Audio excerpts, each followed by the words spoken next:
Sambo digelar terbuka. Tuntutan ini merupakan satu dari 4 poin yang diserukan para demonstran dari pemuda Batak Bersatu di depan Gedung Kejaksaan Agung Jakarta, Senin 26 September lalu. Tuntutan kita pertama supremasi hukum pengadilan dibuka transparan dan live agar seluruh rakyat bangsa Indonesia.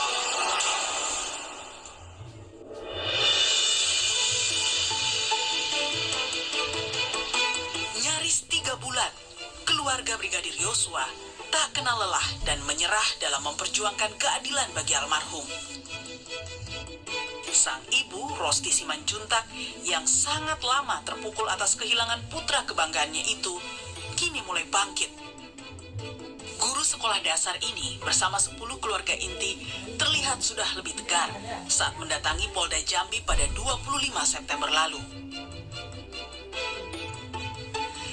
Sang ibu bahkan berusaha kuat kala menyampaikan rasa bangganya akan putra pertamanya yang tewas dibunuh atasannya, Ferdi Sambo.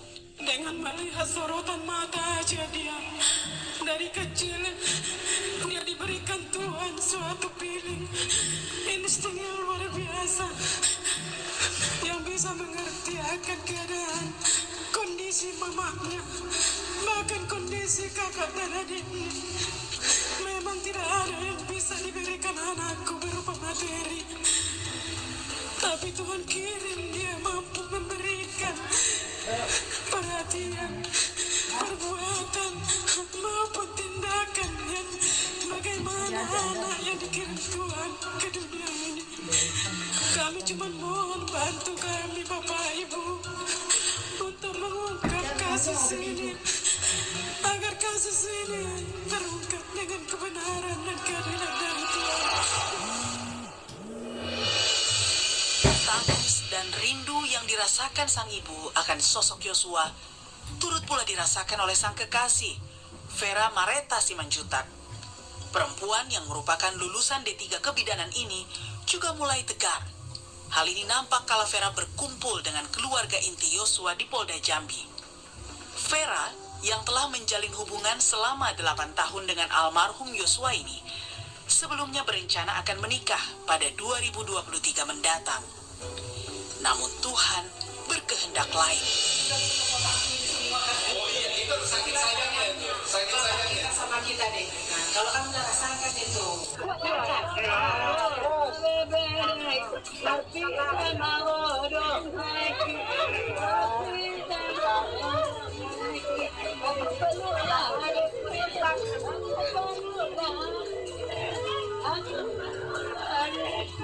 Yang selalu menanyakan nomornya, yang selalu bercurah sama nomor.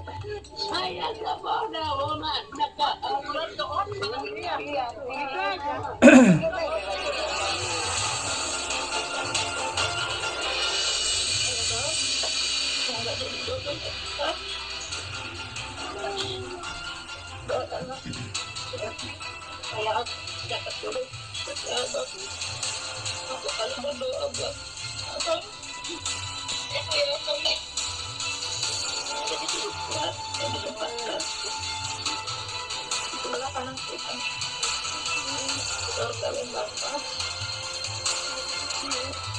Selamat tinggal Abang. Bersama Tuhan anakku ya. Kami tinggalkanlah kau nak ya. Rohmu naik bersama Tuhan yang sayangnya. Rohmu naik bersama Tuhan. Rohmu naik bersama Tuhan. Bangkit kau anakku. Bangkit rohmu anakku. Bangkit rohmu biar terungkap ini semua nak. Biar terungkap semua anakku. Kini keadilan bagi kematian Yosua jadi harga mati yang dituntut keluarga. Tidak ada kata mundur sampai keadilan atas tewasnya Yosua bisa terwujud.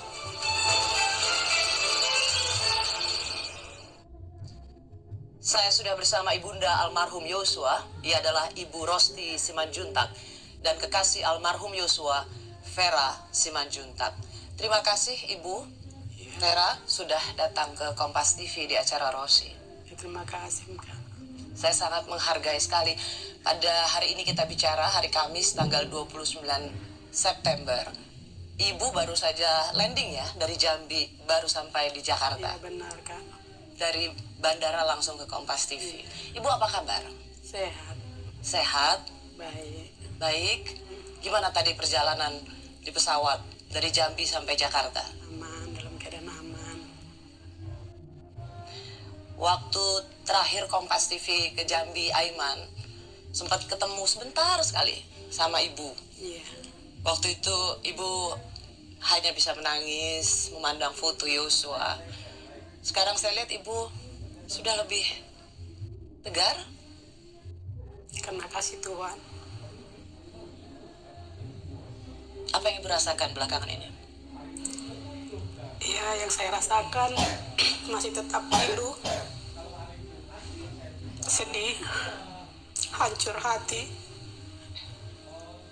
dengan keadaan sekarang ini yang berbelit-belit, yang tak ujung gimana penyelesaian kasus ini.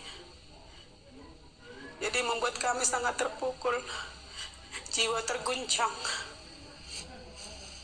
akan keadilan di negara ini. Bagaimana hukum di negara ini agar ditegakkan dengan keadilan yang sebenar-benarnya. Kerinduan kami seorang ibu terhadap putra kami yang telah dirampas nyawanya dengan pembunuhan yang sangat sadis dan keji. Jadi kepada media, harapan kami, bantulah kami keluarga yang kecil ini untuk mengungkap kasus ini agar terungkap dengan seterang-terangnya dan sebenar-benarnya, agar keadilan di negeri ini diwujudkan, agar kami juga keluarga dan rakyat agar nyaman tinggal di negeri kita ini. Itu Kakak. Ibu sehari-hari udah kembali ngajar, Bu? Kalau mengajar Kak, belum sampai saat ini. Masih belum bisa? Belum bisa. Karena masih keadaan saya masih terpukul melihat kondisi sampai sekarang ini. Tapi namun saya sekali-sekali ke kantor untuk menyelesaikan karena ada kebetulan survei lingkungan dari Dinas Pendidikan, harus langsung kita yang mengerjakan, tidak boleh diwakilkan. Jadi saya sekali-sekali ke kantor, itu aja Kak. Ya. Tapi Ibu saya lihat udah jauh lebih tegar. Meskipun kesedihan itu masih terasa di hati Ibu. Bagaimana Ibu mengenang Yosua? Mengenal Yosua tentulah saya sangat mengenal. Karena itu memang anak saya yang saya lahirkan. Anak yang saya besarkan dan anak yang saya didik menjadi anak yang patuh, sopan, sangat jujur dan bertanggung jawab dalam segala pekerjaan dan segala tugas. Jadi Yosua itu adalah anak yang paling berharga, permata di hatiku yang tidak ada bandingnya. Ya bukan gitu ya Bu, Bisa menghargai orang tuanya, bahkan menghargai atasan mau komandannya. Dia selalu hormat. Dia akan dapat melakukan pekerjaan dengan hatinya yang tulus, selalu ringan tangan, dan melakukannya selalu ikhlas. Anaknya suka hidup rukun dan tidak mempunyai tingkah sebagaimana anak dewasa. Dari kecil anak ini memang anak yang patuh, anak yang rajin beribadah. Bahkan anak ini selalu mengingatkan kami, buat ibunya terlebih, harus bangun tidur, dan mau bangun tidur anak ini harus mengingatkan melalui WA. Apa yang Terlebih dia semenjak bekerja, Mama, tidak lupa dia mengatakan kata Mama, abang boleh kan ngomong seperti ini? Apa itu anakku? Bangun Mama, tidur Mama, usahakan baca Alkitab. Selalu anak itu menyarankan kami sekeluarga harus menjadi keluarga yang taat kepada Tuhan. Karena Tuhanlah pengharapan kami. Karena kondisi kami memang adalah keluarga yang sangat pahit. Hidup apa adanya. Jadi anak ini, anak Yosua ini, anak yang bisa hidup prihatin. Anak yang mengerti dengan kondisi. Anak yang memang betul-betul sopan dan polos. Dia sanggup mengerti akan keadaan dan kondisi keluarganya. Katanya almarhum itu harus tiap hari harus telepon ibunya ya? Iya, anak ini akan berusaha. Sepadat apapun pekerjaannya, dia tetap harus berkomunikasi melalui telepon maupun chat. Kalau seandainya dia repot atau pada niat pekerjaannya, tetap juga kata-kata maaf itu selalu diselingi dia. Mama, abang merasa terlewatkan tidak menanyakan kabar mama. Jadi di saat malam dia sempat mau tidur, disitulah dia akan berkomunikasi dengan mamanya, dengan saudaranya, sekaligus mengingatkan jangan lupa berdoa dan baca Alkitab. Kalau malam mamanya tidak sempat membaca chat dia atau teleponnya tidak terdengar, bahkan pagi subuh, pasti dia akan membangunkan sekaligus mengingatkan kembali berdoa, mama. Memang anak ini sungguh luar biasa. Tidak bisa saya lupakan. Bahkan membuat hatiku semakin hancur dengan keadaan sekarang ini. Ibu Rosti, saya tahu bahwa tidak mudah menceritakan apa yang Ibu rasakan. Sekali lagi terima kasih. Ibu mau berbagi, tetap mau berbagi apa yang Ibu rasakan untuk pemirsa di Kompas TV, khususnya untuk program Rosi. Apa percakapan terakhir, Bu, dengan Yosua? Percakapan terakhir yang paling saya ingat, dia menyuruh mamanya membaca Alkitab. Oh, itu yang terakhir ya? Yang terakhir, di tanggal 8, dia menanyakan keadaan kami, bagaimana. Saya jawab, bagaimana kabar mak? Baik nakku. Begitu juga mamanya, bagaimana kabarmu nak? Baik dan nyaman. Itu terus jawaban ke setiap komunikasi dengan dia. Itu WA atau telepon, Bu? Yang terakhir ini adalah WA. WA ya. Dan itu yang benar-benar terakhir berarti tanggal 8 Juli ya. Pagi berarti itu, Bu? Pagi dia mengatakan mau pulang. Jam 10:05, itulah kami mengabari bahwa kami sudah menuju Sidimpuan. Dia bilang, ya sehat-sehat ya mama ya, baik-baik ya anakku. Abang juga sehat-sehat. Jadi lewat jam 10:05 itu, anak itu hanya membaca dan tidak ada lagi membalas WA kami. Dan itulah percakapan Itulah terakhir. Masih terus Turang yang lain. enggak caranya itu saya kurang kalau kayak gini cara lihat kan dan semua lihat tuh roh bisa di mana roh bisa tutup jendela semua jangan susu akan nggak mau kayak gini akan dohan di perasaan hati itu roh bisa di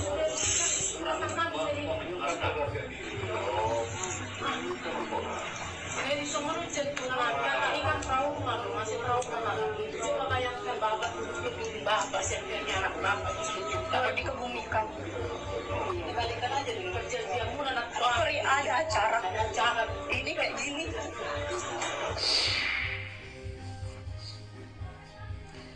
Saya bersama ibu dari almarhum Yosua, Ibu Rosti, dan juga kekasih almarhum Yosua, Vera.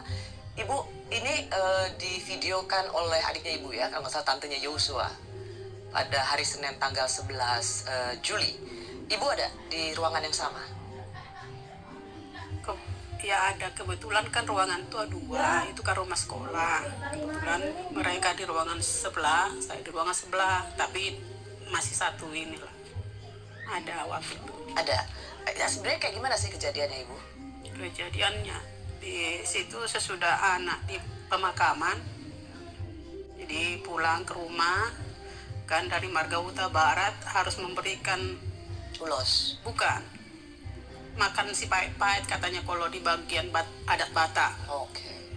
Makan si pahit-pahit agar agar lepas dari duka yang sangat berat, dijauhkan Tuhan dari musibah seperti ini, agar kami juga agar segar, agar jauhlah segala berbahaya dari kami. Jadi sesudah itu selesai pemberian makan si pahit-pahit itu, keluarga pulang. Keluarga dari pihak kami Huta Barat pulang ke rumah masing-masing. Jadi kami masuk ke rumah ingin mau istirahat. Ternyata mereka datang rombongan dengan secara tiba-tiba, kami tidak ngerti atas kedatangan mereka. Dan kebetulan juga udah lewat maghrib, Malam, ya? malam. Jadi namanya pulang dari pemakaman kan kita harus bersih-bersih rencana. Jadi ya pada adik dan ponakan-ponakan lagi istirahat. Biasalah keluarga ada cerita, mengingat lagi kesedihan-kesedihan kepergian almarhum. Jadi saya permisi sama orang adik-adik dan keluarga adik, saya istirahat dulu untuk sekalian bersihkan, mau mandi rencana. Jadi pas saat itu saya tinggal agak ke belakang, masih baru maaf kata, saya baru mau buka pakaian, celana panjang dengan karena kalau kita kan masih pakai sarung. Mereka udah masuk gerombolan ke rumah secara tidak ada permisi, tidak ada kata salam. Kalau kita sebagai Nasrani atau Assalamualaikum, kalau bagi kita agama Muslim, tidak adalah sopan santun mereka masuk ke rumah. Dengan celana yang baru saya buka, saya tenteng masih di tangan. Mereka langsung masuk, mereka langsung menutup gorden pintu. Jadi ponakan dan adik-adik ini menjerit histeris semuanya. Ada apa itu sesuai yang di media. Jadi mereka kayak membentuk pagar betis, mereka langsung menutupi, jangan ada yang pegang HP, jangan ada yang memegang, pokoknya alat komunikasi apapun tidak boleh dipegang. Apa yang waktu itu mau disampaikan, Bu? Sesudah itu bapaknya pas lagi, mungkin ada yang masih hubungi bapaknya, waktu itu duduk di dekat jendela, langsung melihat, mendengar histeris keluarga dengan ponakan. Jadi bapaknya langsung berdiri. Ada apa ini? Katanya. Kok bisa seperti itu? Katanya. Langsung gitu bapaknya ngomong. Langsung mereka bilang, ada Pak, siapa Jenderal Brigjen Hendra berkata gini loh Pak, kami datang ke sini untuk memberitahu kronologi kejadian ini. Waktu itu seperti itu. Sama ada Kombes itu, Santoso di sebelahnya. Bapaknya masih dengan sopan juga, walaupun mereka tidak sopan, bapaknya masih memberikan kursi karena mereka tidak mau membuka sepatu. Pada saat itu semua mereka masuk ke rumah, karena menurut mereka rumah itu adalah rumah yang tidak layak bagi mereka. Tapi rumah itulah yang kami, tempat bersinggah berteduh kami selama ini bersama anak-anak. Jadi waktu itu saya merasa kesal juga masih dengan bapaknya. Kenapa kau hormatin orang yang seperti itu? Mereka aja nggak hormat masuk ke rumah ini. Tapi bapaknya masih ada rasa manusia. Diberikan mereka duduk, diceritakanlah kronologi ini. Ibu ikut dengar? Ya, dengan tidak sopannya mereka, saya tetap harus ada di situ dengan celana saya tenteng di tangan. Untung waktu itu masih pakai sarung. Jadi kami itu juga berhadapan dengan Brigjen Hendra, menceritakan itu semua kronologi itu. Apa yang Ibu dengar? Yang saya dengarkan mereka menceritakan, ya itu maaf katanya, bukan ada kata maaf. Ini kronologinya adalah sebenarnya aib gitu ngomongnya. Jadi saya langsung aib ngomongnya. Jadi waktu itu sesudah itu si PC itu berteriak, terus didengar si Brada E dari atas turun, terus Brada menanyakan itu, ada apa bang? Tapi si abang almarhum tidak mau menjawab, langsung dengan keadaan panik. Sorry Bu, apakah malam itu memang sudah selengkap itu yang diceritakan pada Ibu? Ya waktu itu iya. Udah langsung seperti Udah ceritakan seperti itu. Jadi terus bapaknya menanyakan siapa yang duluan menembak gitu. Almarhum.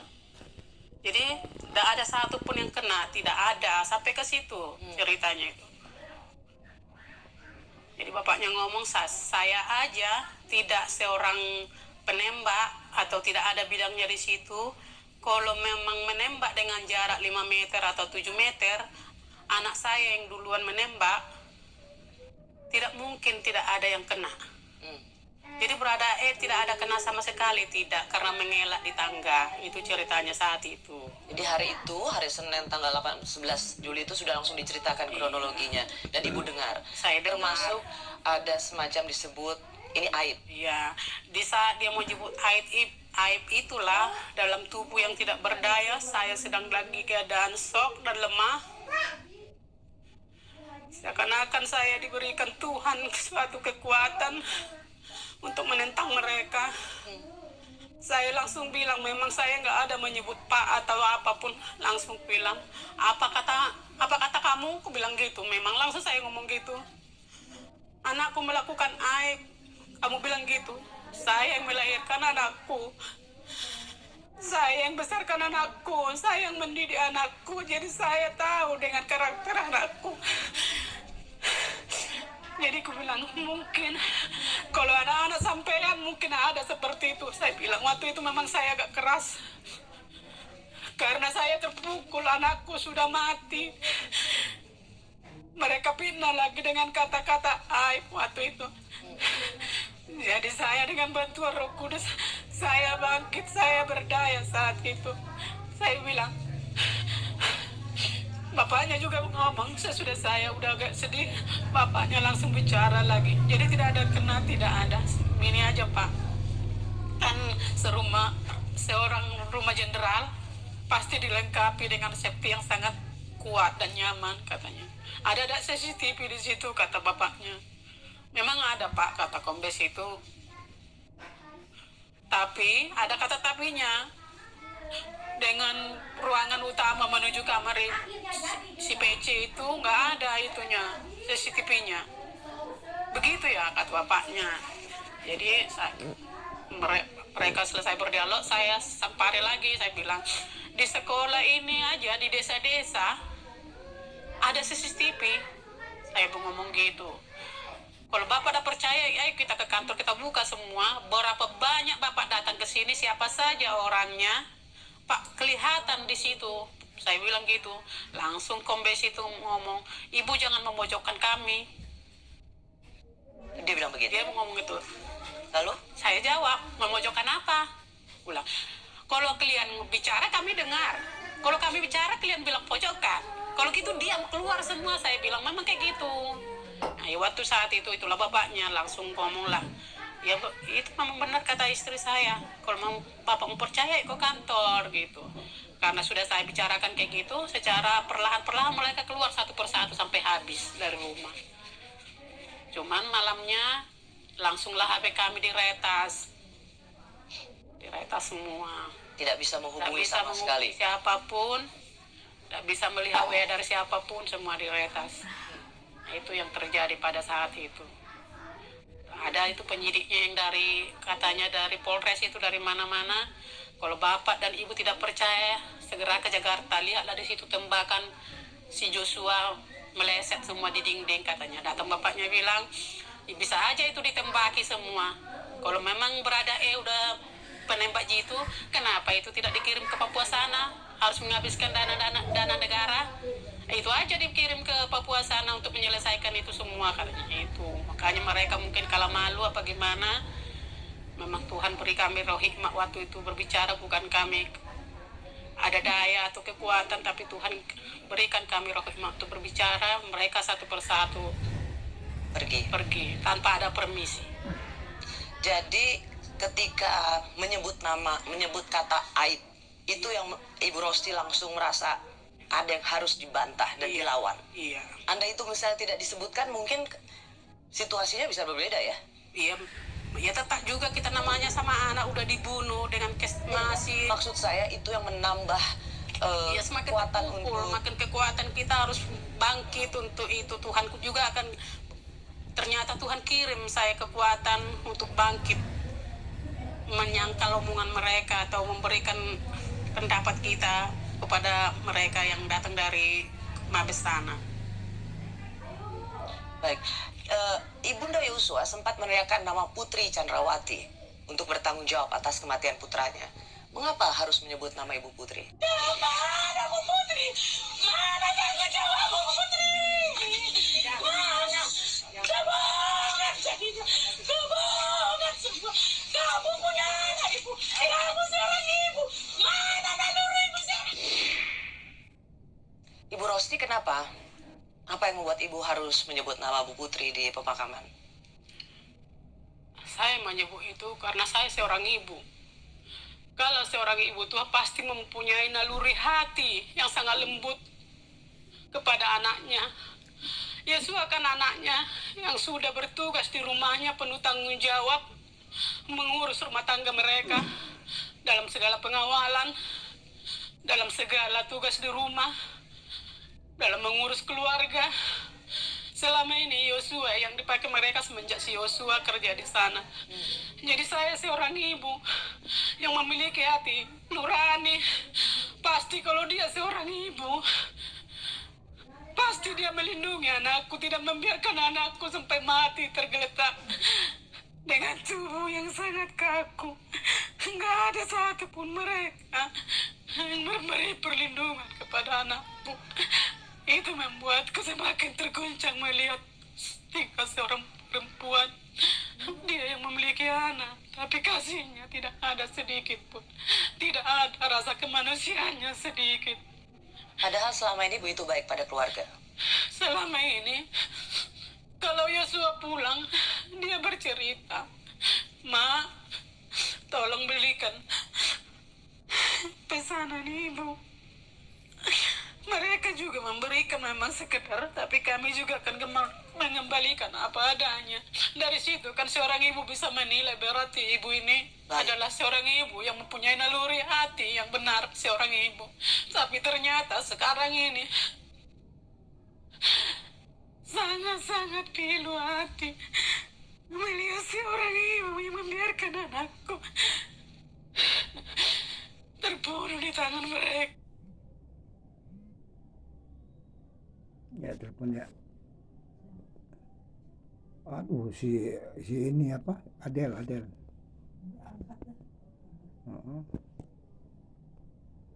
Tangan mereka, bahkan di rumah mereka. Anakku memberikan perlindungan, pengawalan, dan keamanan kepada mereka. Tapi anakku harus dihabisi dengan sangat jahat dan biadab. Saya nggak sanggup menerimanya ini semua. Saya terpukul akan hal ini semuanya. Sangat berat.